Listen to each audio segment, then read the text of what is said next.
अच्छा जी, फिर उसके बाद कह रहे हैं कि मस्जिद को साफ़ सुथरा रखना है, इसमें चिराग जलाना मुस्तहब है और अगर कोई शख्स मस्जिद में जाना चाहे तो मुस्तहब है कि खुशबू लगाए, पाकीज़ा और कीमती लिबास पहने और अपने जूते के तलवों के बारे में तहकीक करे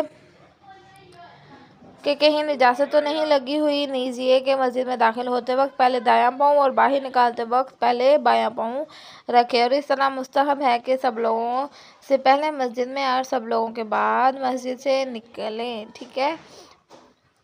उसके बाद कह रहे हैं कि जब कोई शख्स मस्जिद में दाखिल हो तो मुस्तहब है कि 2 रकात नमाज तहियतुल एहतराम मस्जिद की नियत से पढ़ें और अगर वाजिब नमाज या कोई और मुस्तहब नमाज पढ़ रहे हैं तब भी काफ़ी है।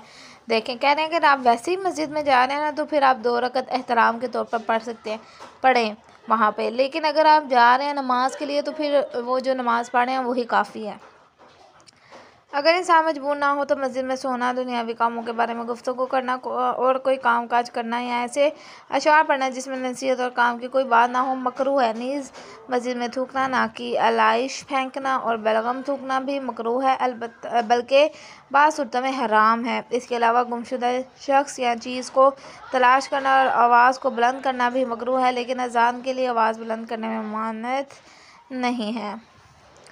फिर दीवाने को मस्जिद में दाखिल होने देना मकरूह है और इसी तरह इस बच्चे को भी दाखिल होने देना मकरूह है जो नमाजियों के लिए बाइस से ज़हमत हो या एहतमाल हो के वो मस्जिद को नजिस कर देगा। इन 2 सूरतों के अलावा बच्चों को मस्जिद में आने देने में कोई हर्ज नहीं है, बल्कि बाज़ औक़ात बेहतरी इसी में होती है। इस शख्स का मस्जिद में जाना भी मकरूह है जिसने प्याज, लहसुन या इनसे मुशाबिहा कोई चीज़ खाई हो जिसकी बू लोगों को नागवार गुजरे।